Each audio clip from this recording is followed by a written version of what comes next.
ya Kabelo mibi bake kokuta Kabelo na saki ya Marie-Jeanne na badiskiti wana Marie-Jeanne alati mpe esprit ake kozwa periki na saki ya Gabriel nani komnano ba Gabriel bato na kati ya saki ya ibakata vibo tango bandi kofongola saki ya bijou la reine abimisi de periki ya Kabelo na saki ya bijou la reine mutakene koluka yango mimika bongo soki na kosi mimika bongo oza conscient pe place ozali oza conscient moni de periki ya Kabelo. Marie-Jeanne Bololé a un nom en Europe. Marina Laba a un nom en Europe. Mimika Bongo a un nom na cinéma Congo. Mama Ebakata azali na kombo na cinéma ya mboka na biso. Mama Bijou la reine azali na kombo na théâtre ya Congo. Mais ils ont accepté de faire la promotion gratuitement aussi pour aider à leur... Selon version Nazanango, version Onganazui, il y a affaire Oyo. Ba mama o ba zotanga ba kombo wa ba yibi na bango ba Kabelo te. Ba yibi Kabelo ata moko te. Mimika Bongo alinga bima innocente ne pas ya Olga Kabelo. Alinga bima innocente selon information où tu pas ba chroni papa na Kinshasa. C'est parce que Ezali Bango. Il faut que nous créer les bango de l'eau, moi, le couteau, to respecter ba maman Oyoko. Eh mes frères. Mais YouTube, vous comme ma bé, YouTube, comme ma bé, YouTube, comme mon poufa. Vous êtes sur Top Media TV. Voilà, mesdames et messieurs, Bandeko Balandia, Top Media Télévision, Bandeko Balandia, amoureux et émission au le code de bonne conduite. Il est temps de vous informer, il est temps de vous amener Makambo, en tout cas, ils ont ça la passe sur les réseaux sociaux. Bandeko Nabiso Abassi, Bandeko Nabiso Amibali.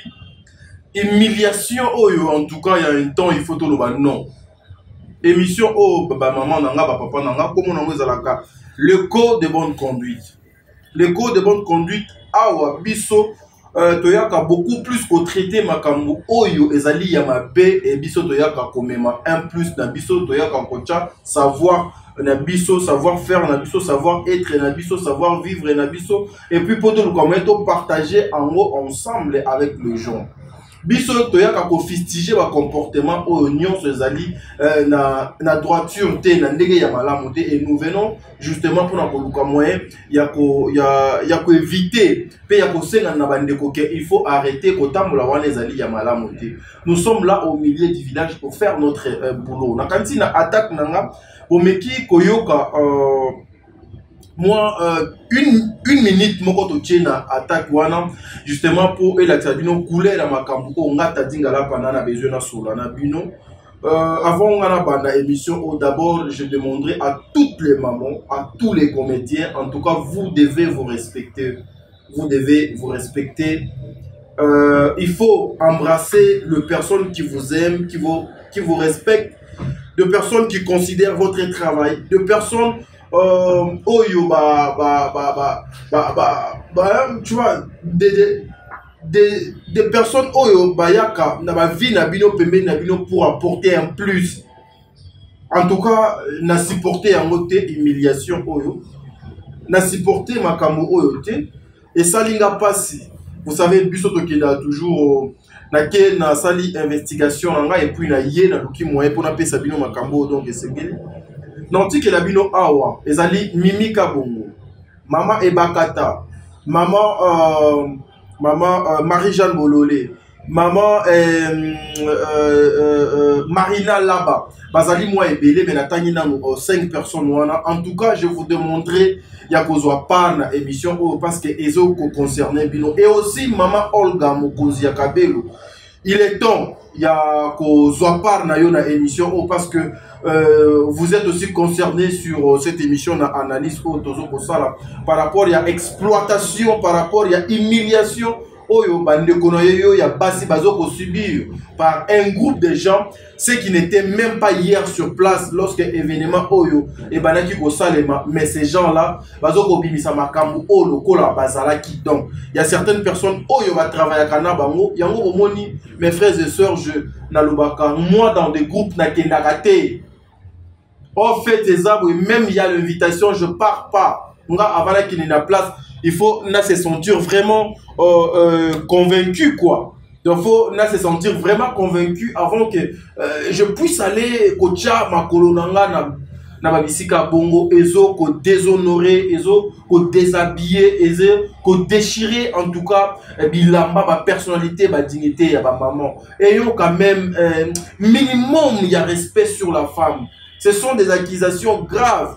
Oyo ekoki kokuter même Olga makambo ebele oyo ekoki kokuter même bandeko bazo sala ba émission oyo makambo ebele alors donc c'est na bandeko nyonso bino ba ekokozwa libaku ya Olanda émission oyo. Je vous invite tous d'aller vous abonner na Belle Vie télévision. Il y a un film qui est déjà disponible na Combo, il y a bilan négatif oyo ezali une référence oyo ezali moko ya ba chef d'œuvre ya maman Belle Vie Kondi boke ne ko s'abonner massivement na chaîne naie bozo ba vidéo ezala na bo liker bo partager en tout cas c'est il y a des bons conseils, il y a des leçons, il y a des choses oyo il faut binobo bénéficier na kati na ngambu ya maman Belle Vie télévision ba de walandi ya émission oyo mengai avant nazwa temps ya koloba na otika bino ensemble na bino tolanda audio oyo tolanda makambu oyo tolanda ba reproche oyo ba remarque oyo les accusations oyo ba diffamation oyo bazo sala sur ba mama oyo bazali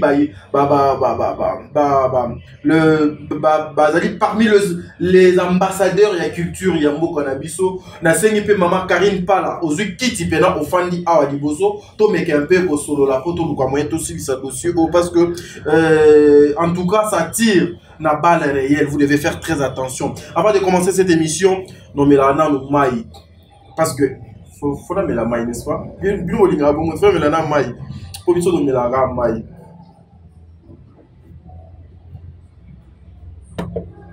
Avant de commencer cette émission, je dirais un grand merci à ma maman Bijou Ketani. Merci beaucoup maman pour le passage conseil, orientation na bino. Un grand merci à papa Jean-Pascal Leka. Un grand merci à maman Zozo, la femme de papa Noé Mavakala Nzinga. Un grand merci à maman Deborah Lubanda, Kilo Amer à Calgary. Bertin Condé, en tout cas, merci beaucoup. L'infirmier clinicien depuis Montréal, Wana, na Canada, Nzambe, Azala Nabino, maman Emilie Setimayinga, moi c'est Nzambe, que le bon Dieu vous protège. Un grand merci, Nabino Bayenion Sobokolanda, émission Oyo. Un grand merci aussi infiniment à Belle Vie, Kandi, bien qu'Azali combattu, mais le bon Dieu, Azoko Sala était. Makambo ya Belle Vie Kondi et continue ko kendika kaliboso na rezo téléphone nanga pona tshela bino ba audio oyo en tout cas to landango ensemble na bino poto luka moeto sala analyse après analyse oyo nga na kozonga pour vous expliquer réalité vérité place et batami et pourquoi aujourd'hui va ko faire passer ba maman et bakata ba mama minene boye des responsables qui ont des enfants à la maison lokola ba miyibi ya ba Peric ya Kabelo. Est-ce qu'aujourd'hui, Peric, maman et Bakata akoyi ba Peric, Mimika Bongo akoyi ba Peric, Marina Laba akoyi ba Peric, Marie-Jeanne Bololé akoyi ba Peric, Bandeko Nyonso, Bijou la Reine akoyi ba Peric, Bango Nyonso ndenge ba keneki wana, association na bango, objectif na bango, ezalaki kaka po ba kenokoyi ba Peric. Pourquoi humilier vos sœurs à niveau oyo? Suivons d'abord. Bijou la Reine alongoli bakabelo ya milai mibali. Marina longola ki moko. Kote kuna pe Mimi alongola ki moko. Siko ta mbutu ekoti babandisiko ko verifie siko kabelo bandi ko luka nde bakabelo e bandisiko ko bima na saki ya moko na moko ezalisiko ndengeni Mimi Kabongo mutamona ki kabelo na saki ya Bijou la Reine ezalaki Mimi Kabongo. Mimi Kabongo alinga bima innocente n'est pas ya Olga Kabelo. Alinga ma innocence selon information outi pas ba chronique papa na Kinshasa ba chronique papa ba Mimi Kabongo alingaka bima innocente ye muto liboso abandaki ko kene ko contrôler ba saki ya ba comédienne misusu akei na saki ya. Ici, qu'est-ce que je veux vous signaler, mes frères et sœurs? Vous devez faire très attention, même lorsque vous partez dans des fêtes, dans des rencontres, dans des cérémonies. Il faut faire très attention. Vous devez faire très attention avec les journalistes, avec des chroniqueurs, avec surtout les comédiens et comédiennes. Vous devez faire très attention. Surtout dans le groupe où Monica a battu la tendance, il faut faire très attention pour ne pas battre la réputation Nabino. Pour ne pas battre la kibo mutu Nabino. Pour ne pas battre la kibo mwasi Nabino. Et surtout avec Batuya Poto. Ce n'est pas tous les Batuya Poto nyonso. Batuya Poto au balinga milliers mingi. Mes frères et sœurs, méfiez-vous, il y a Batuya milliers. Surtout Batuya Poto, ils ont la comédienne, ils ont la comédienne, ils ont la comédienne T. Ils ont la commerçante, ils ont la Batuya business. Méfiez-vous. Vous avez trop prudent na Batouana. Vous avez trop sage na Batouana. Et ce qui peut oyebi que Moutouana a déjà na moi tendance ya belle vie, ou a na moi tendance ya Ursule Pechanga, ou a na moi tendance ya Sila, ou a na tendance ya Dinana, ou a na tendance ya Caleb. Et que yo moko omiyebi que nde na zaboe nazalaka na partie ya Caleb T, nazalaka et pas ya XT, nazalaka et pas YT, aux naître, tu peux aller sans problème. Mais so yebika ka ozalika mutu moko boyeke o appartenaka na groupe abatu moko boye ndenge lelo to koma na ba famille libota ba les abakou to koma na ba mupechalov to koma na ba chinois to koma na ba gaulois to koma na ba warrior to koma na ba onyoso. Vous devez faire très attention. Il y a beaucoup ya bande konabiso poto qui viennent au Congo et belé kozonga na bango ezalaka scandale. Et belé kozonga na bango ezalaka ko simbisa bande kona bango batouche. Vous devez faire très attention, mes frères et sœurs. Yango ngata di na kendate. Na kendate. Si c'est maman Bijou qui est là, elle m'appelle, mon fils, viens, je vais partir. Si c'est maman Zozo, je partirai. Maman Déborah, sans problème. Sans problème en tout cas. Mais les autres, to solara na téléphone. Ce qui t'a et mon ami, to kutani. Ce qui t'a et mon ami, que le bon Dieu soit loué. Pour na respect, na considération, na et belé bazawana. Ba master nanga bandiko nanga basina ya mibali. Je parle très bien na bango herbe bazala na poto. Soki baye Kinshasa, j'évite na kutana nanga na bango te pour éviter des scandales pareils. C'est pas sérieux, c'est pas bien. Bijou la reine. Quand on va dire qu'on fait la sac ya Bijou la reine, abimisi des perruques ya kabelo na sac ya Bijou la reine. Mutakene ko luka yango Mimi Kabongo. Soki na kosi Mimi Kabongo oza conscient pe place ozali oza conscient moni des perruques ya kabelo ya milai azu yango ayeko pesa Olga Kabelo. Marie-Jeanne na loyenge pe akeye pa ya nani oyo kobe nani Marina Laba akeko zwa perruque moko na sac ya Marina Laba ayeko zongisa e pa Olga Kabelo. Directement Marina siko ya lobi Marina lobi yo pe Marie-Jeanne ozana perruque na sac no parce que ozalaki na autant de perruque ozomisi combien ya ba perruque oyo ozalaki na c'est que yo ozana perruque na sac bomoni pesa makambo bande ko yinda bango na bango bandi komibi misana bakei na sac ya Marie-Jeanne bake kokuta pe perruque na sac ya Marie-Jeanne perruque ya Kabelo mibi bake kokuta Kabelo na sac ya Marie-Jeanne na ba diskiti wana Marie-Jeanne alati pe esprit ake kozwa perruque na sac ya Gabriel nani komnalo ba Gabriel abatu na kati ya sac ya ibakata vimbo akeko bimisa perruque na sac ibakata vimbo bomone makambo zalaki na kanda wana su Marie-Jeanne akobi kokende ko bimisa pe oyeba monaki akeli susu na sac ya nani comment dirais-je ya Mimi la fille de ouf ake kozwa periki moko na saki ya Mimi la fille de ouf bomoni ndenge ba periki ebimaki na basaki na bango ba comédienne c'est-à-dire que ezalaki Mimi mutu abandaki liboso Mimi la fille de ouf abandaki kobima lokola innocente ke ye azwi periki te ye azwi eloko te akei epai ya Bijou la reine na saki ya Bijou la reine abimisi de periki na saki ya Bijou la reine de periki ya milai bandeko de periki bino boyebi ndenge mbongo ya poto awa eza pasi ndenge tolukaka mbongo na pasi awa na poto ko sikoyo mwana mwasi lokola Olga Kabelo akenda bamarchandise na ye na Congo po asala bapromotion ya biloko na ye ya business na ye eske akendaki na likanisi azwa bakabelo yango nyonso banda kokabela bango nyonso bacomédien oyo bazalaki wana ezali mpo akweya to mpo akende liboso mais akendaki mpo na promotion na ye Bijou la reine na nkona ndambo ya kanai ake koyiba de periki ya milai bakabelo wana milai basi bolataka. Je salue la présence à ma... Imaginez-vous, mes sœurs, mes frères, nakadisi maman Olga ozota la vidéo all. Ozota la vidéo all to sala. Olandango. Maman Olga, ozongi lisusu vraiment. Maman Olga. Oye lisusu na makambo yo maman Olga. Maman Olga.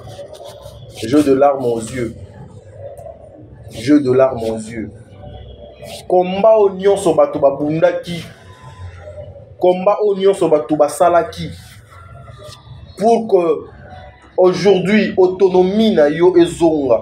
Aujourd'hui Olga Kabelo azala respecter lokola toutes les femmes. Aujourd'hui Olga Kabelo batia na place oyo esengeli avec des personnes qui cherchaient à toucher à votre personnalité. Votre arrivée à Kinshasa, ça va commencer à créer des scandales, maman. Des scandales comme ça, maman. Des problèmes comme ça, maman. Pensez-vous que lorsqu'on cite votre nom dans des choses comme ça, ça va vous faire avancer? Et puis, vidéo et Salemaki depuis lobby. Il y a une vérité qui est cachée ici, je vais vous révéler ça. Mais suivons d'abord l'audio. On a aigle jaune. Boyebi oyo vema, neti aigle jaune la kanango ya mulai Kabelo moko ya mulai. Wala numero ya suka oyo za katina mukongo. Neti te bino basi boyebi Kabelo na bino. So Kabelo wana mulai wana za katina mukongo wana muto ke no yiba ngo de periki. Bijou la reine yiba ki ngo de periki. Mimi Kabongo la fille de ouf. Aye kozwa yango na saki ya Bijou la reine. Tango azwi yango na saki ya Bijou la reine.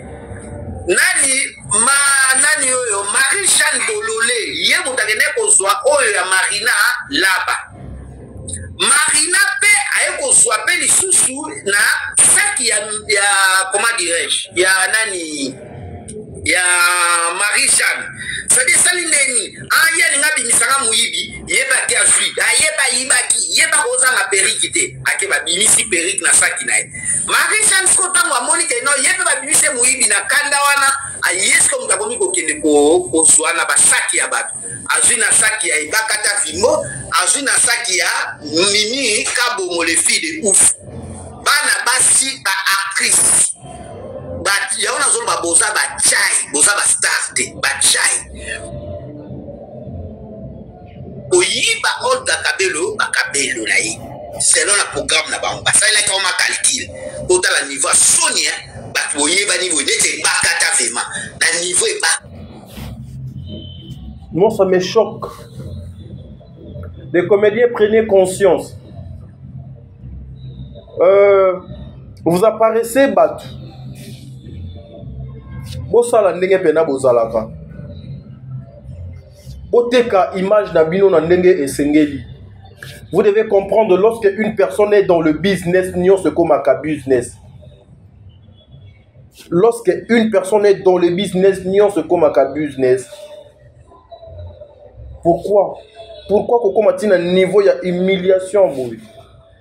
Pendant que vous connaissez tous que ba Géo bazoloba awa que Marie-Jeanne Bololé a posala ngote Marina posala ngote la fille de ouf Bijou la reine, ba maman nyonso bazotanga oh est-ce que bakoki kofanda pena bakende koyiba Olga bakabelo bakende koyiba Olga ba Perique? Êtes-vous sûr? Bokofanda pena ba live oh bofandi bande konanga bozo ko partager bozo ko finga bozo ko loba et puis je vis cette vidéo na plus de 3 chaînes. Nakotanga nanga komwa mutu awa tetino banda analyse nanga tino silisa. Plus de 3 chaînes. Et les 3 chaînes que j'ai vu vidéo Oyo, ils allaient parmi ma chaîne Oyo. Ils allaient parmi ma chaîne Oyo. En tout cas, ils allaient parmi ma chaîne Oyo et soutenaka une comédienne. Ils allaient parmi ma chaîne Oyo et fingaka ma comédien. Ils allaient parmi ma chaîne Oyo. Ils ont nuire ma image y a ma comédien. Mais ce sont ces gens-là que demain bino bo pesa bango crédit bo continuer bo pesa bango confiance, mais quand ils viennent c'est pour vous détruire, c'est pour chercher à toucher na ba personnalité na bino. Ce n'est pas bien. Ce sont des mamans baza na bana baza na mibali baza na ba famille baza na ba ndeko partout, mais lorsque pena ba fandi bo na télévision ba yé pour dire que Azali Moyibi, Bijou la reine Aza Moyibi, Ata yo moko. Est-ce que ezo sala bino kilo depuis ba yibi nini ba kabelo ba Perique ya kabelo? Maman, avant de mettre vos avant bozwa ba kabelo wana bocha na mitu, je pense que vous avez parlé avec Olga. Je pense que vous avez parlé avec maman Olga. Il y a le sentiment faut à la canaba limite. Vous devez vous respecter s'il vous plaît. Biso peto respectaka bandeko oh même si bazana bango nelo kwa malonga tendenge tolobaka mais to respecter bango baza ba maman moi personnellement ça me choque na degré moko bandeko bozwa kutu donc idété. Je ne voulais même pas faire l'analyse sur cette affaire mais namoni que la commune a souka donc il fallait kana loba. Ce n'est pas bien ça. Où allons-nous? Pourquoi ça? Pourquoi toujours il faut humilier les comédiens? Pourquoi toujours il faut qu'on piétiner les comédiens? Pourquoi toujours il faut qu'on chosifie les comédiens même na babiloko ezangatina? On évolue. Il y a quelque chose que je veux dire à la fin.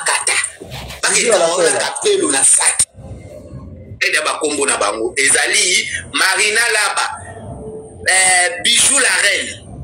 Marie-Jeanne Bololé, Mimi, Tabongo la fille de Oufna et Bakata Bakoulère, Mibi.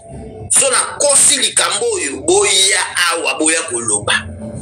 Internet, télévision à radio, Boya, au message au comme la vidéo place Boza, Boyibaki Kabelo, Boyibaki Kabelo. Ça fait mal. Le jour, il y a misé na Binoana Bokenda Kiwana. Ça fait très mal. Hein? Misé wana. Mukolo na moto organisatrice na ezali Karine Pala na ebité so komba ngo yangwana Karine Pala mutaba groupe salongo wana Karine Pala mutazo so organiser mo ba biloko wana makamba ba mise ba nini wana merci pour idée zali na boyi na bunga na loba côté selon les informations uta kichasa yaki na lingna loba ona zala tout droit poso na buki na bungi ba koni papa ba pesa nga ba ko loba papa liadio. En tout cas, je ne peux pas continuer avec ces genres de bêtises. Mais nazo lingana solana bino po naïb sabino vérité nini eza a. Omoni yango les comédiens vous devez vous organiser. Vous devez vous organiser. Selon version nazanango, version onga nazui il y a affaire oyo. Ba mama o bazotanga bakombo wa ba yibi na bango bakabelo te. Ba yibi kabelo ata moko te. Bazalaki pe l'intention ya koyiba ata kabelo moko te. C'est plutôt bango ba komi ebele ba yebi Olga kabelo te, ba yebi mama Olga te, ebele ba yebi ete. Ebele ba moni mama Olga quand ndenge bazo komona na ba photo à gauche, photo à droite, photo na X, photo na Y. Ebele ba yebi ete mutu amema ki mama Olga. na karaoké ezalaki maman Karine Pala. C'est que je dis maman Olga ayebi yango, maman Karine ayebi, ba comédien nyonso wana ba yebi. C'est Olga qui est venue pour proposer bango. Olga qui est venue selon ce que j'ai appris. Et puis nazu yango et pas moko ya ba maman o bazo kotanga ba kombo a. C'est Olga né a proposé bango. Olga né a proposé bango. Que ayaki na bakabel aussi ceux qui bakoki ko utiliser yango par rapport ya événement. Ceux qui bakoki ko utiliser yango par rapport ya événement. Na mitema malamu na bango. Lokola Karine Pala za moninga na bango. Azali collègue na bango. Ils ont accepté. Ils ont accepté. Lokola Karine Pala aza moninga na bango. Ils ont accepté. Ya ko accompagner Olga. Ya ko luka moyen ya ko sa la promotion pe ya Olga na kati ya événement wana. Vous savez combien ça coûte la promotion? Vous savez combien on paye pour une publicité? Vous savez combien on peut payer aujourd'hui à Messi? Nakekutu Messi te. Nazo Zouakaka Game, une influenceuse camerounaise.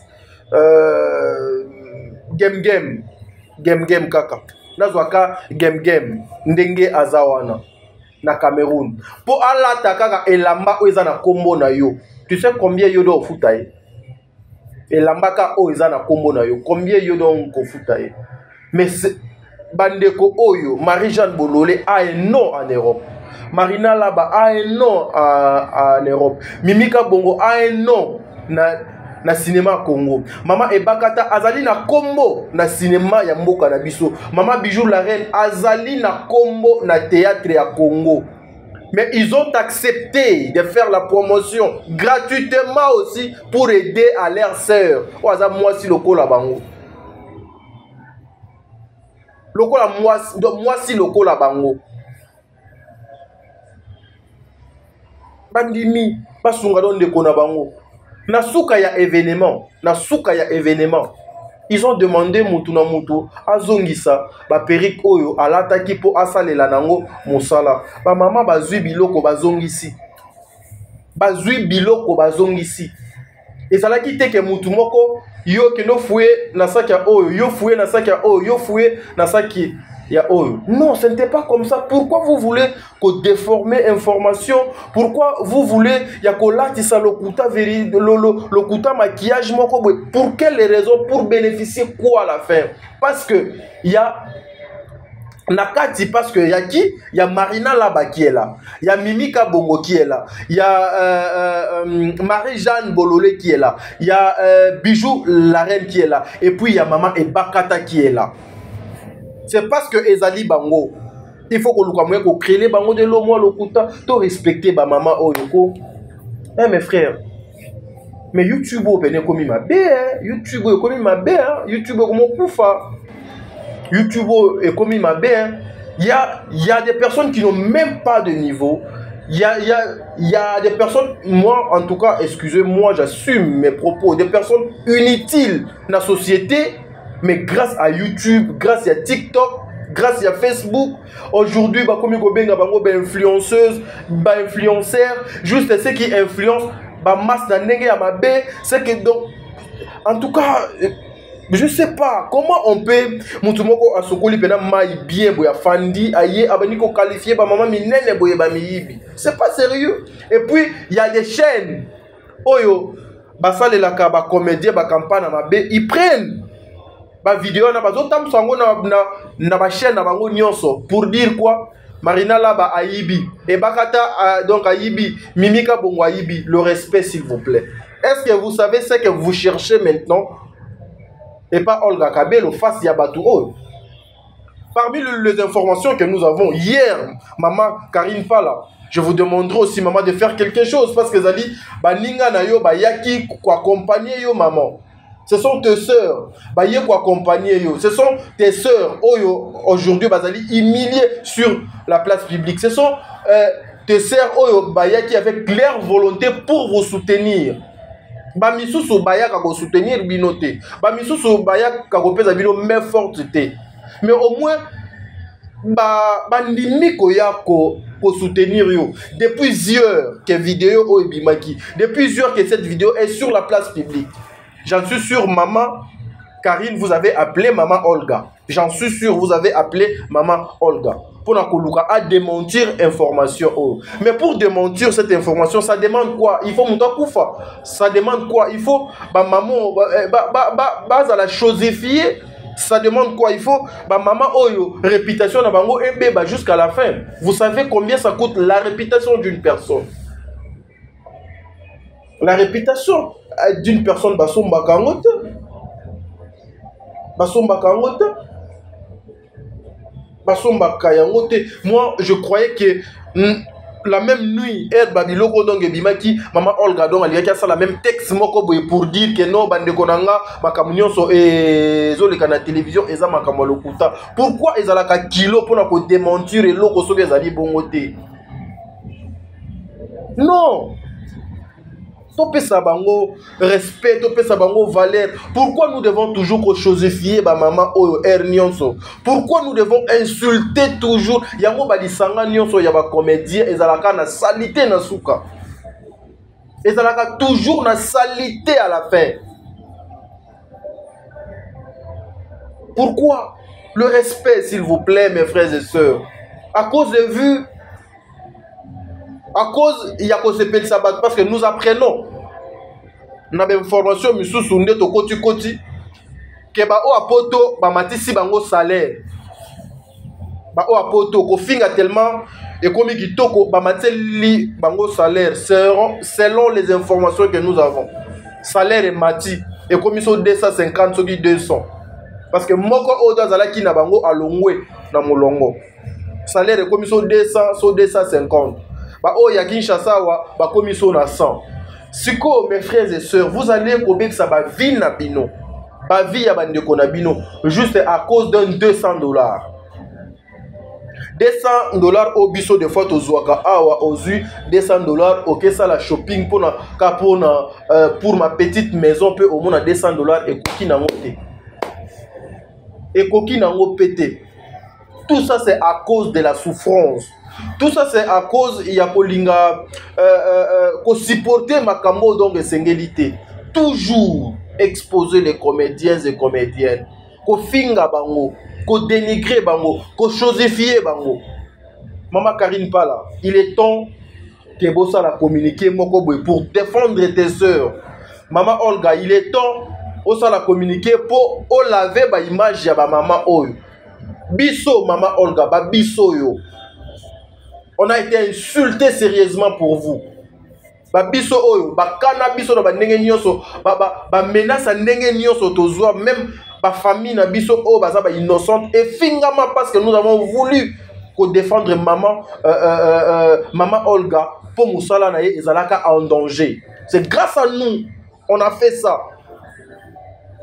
Pourquoi nous on avait fait ça? Parce que c'est une maman Tozala qui n'a besoin que réputation na ye, il faut la sauver.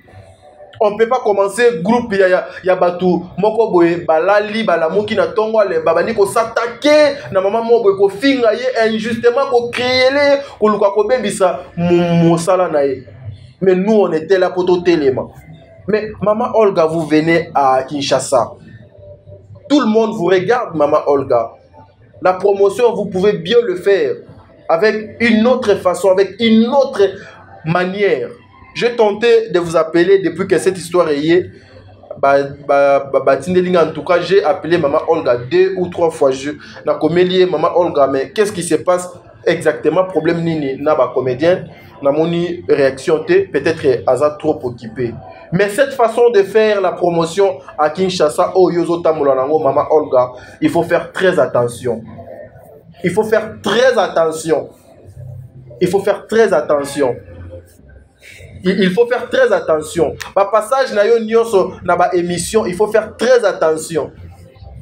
Nous, on vous avait défendu. Vous nous avez payé combien? Parce que Belé Balobaka a que ndenge bazo défendre Marina bongo ndenge bazo défendre maman bakata c'est que maman donc bakata afuta qui est mbongo. Moi personnellement vous m'avez payé combien pour vous défendre? Rien du tout maman, parce que vous êtes une mère pour moi. Lokola maman yanga tikala na ndako lokola ba maman nanga awa na bua kaka lokola ba maman nyoso na sololaka na bango. Aujourd'hui maman Olga ozali pona mutu nyonso ozali pona batu nyonso. Pourquoi? Parce que o imposa qui respect na yo na milliers ya bato nyonso. Kaka batu oyo lobby ba finga kiyo lelo ozolia na bango ozo melana bango eza mabete. C'est ça les enfants de Dieu. On pardonne, te tourner page, te continuer. C'est comme ça la vie. On pardonne, te tourner page, te continuer. Mais apparemment maman ozui kaka nini, comment dirais-je, au sali pena attention te o mboka te maman. Oh mbokate maman nanga, je t'aime bien maman. Vous êtes une femme courageuse, vous êtes une femme aux alaka déterminée. Et nakanisi après ma cambo nyonso maman, on avait parlé. Tu nous as dit mes frères merci beaucoup parce que ba revenu nanga est commis 3 fois que ndengenga nazalaki liboso. Ils ont cherché ya konuirnga. Ils ont cherché ya kobambanga na se, mais le bon Dieu m'a aidé à tombolinga. Ba revenu nanga est commis fois 3. Vous nous avez dit ça. Pourquoi, maman? Nous avons défendu votre cause jusqu'à la fin, maman. Moyennant rien. Comprenez, maman? Soyons aujourd'hui, par exemple, moi, si je prends un sucré par maman Olga Kabelo Ponanga, et lui que maman Olga doit foutinga pour na défendre na télé, parce que son lobby que maman Olga foutanga na ya défendre na télé et vous a trop cher. Ce qui est vous la mbongo mukie c'est $50,000 parce que na kocha qui vous mutunanga anje te pour na ya défendre mutu pour a foutinga pour da foutinga 200 300 ou $1,000. Jamais je le ferai. Non tikalo sala ngote. Ce qui n'a eu sucré par maman Marina là-bas. Et ça t'est que non, Pongana ya pour défendre, non. Ah mon frère, merci beaucoup, mais prends un sucré. Ah, namono kala. Ah, ngala pa namono kala, un sucré. Mais nous là, moi personnellement, je ne demande pas l'argent pour venir sauver une maman. Ndengenga na kota likambo ya maman Olga Kabelo. J'ai des choses au donc komelanga, si je me mets à expliquer ça ici, et ça grave. Ndenge na côté la maman top wato. Afutanga combien? Afutanga il t'a dit combien? Même pas 50 francs congolais. Même pas 10 francs donc katana. Mais ceux qui n'a koutani na maman top a sombelinga sucre bien de pesinga maya komela. Ça veut pas dire qu'elle doit foutinga. Non. Le respect. De la même manière aussi que vous pouvez faire pour na bande konabino. Bande konayo oyo. Dignité na bango, bazo toucher la personnalité na bango. Il est temps maman. Ozali dans le business et lingaka ba soukouste. Business et lingaka te à chaque fois qu'on cite votre nom na ndenga mabe et qu'on a bien te maman. Je sais que vous êtes une mère, vous êtes une femme consciente, vous avez des potentiels élevés maman. Tala entourage na yo, tala ce que vous faites, ça vous apporte quoi? Je vis aujourd'hui maman Olga embrasser tout le monde à Kinshasa. C'est ça un enfant de Dieu. C'est ça un enfant de Dieu. Même oh ina qui est lobby, même oh finga qui est lobby, même oh luka qui kokoya na lobby. Mais lorsqu'elle est venue à Kinshasa, elle embrasse tout le monde. C'est comme ça la vie. Mais la personne qui a trahi Lelo, alors continuer à trahir. Mutoyo alinga kabola munayote. Ato sali nion son dengenin opakole ou ils autres mobimba. La olinga kabola munayote parce que ye o azelaka. Azwa raison, yo zwa ka tort. Raison na ye e kozala ni tort na yo donc ezani. Raison na ye e kozala yo ozwa échec. Soyons prudents. Maman Karine Pala, vous devez faire quelque chose. Vous devez faire taire tout ce monde qui insulte les comédiens. Vous devez faire quelque chose parce que bande konayo abasio bayaki kolanda yo maman. Okoti kabango boete. 24 heures déjà bande kono bazo fingama sur la place publique. Ce n'est pas bien. Les comédiens réveillez-vous. Les comédiens groupe abato yo bazo luka. Kokata kabino ndambu ndambu. atouchaka na ba personnalité na bino.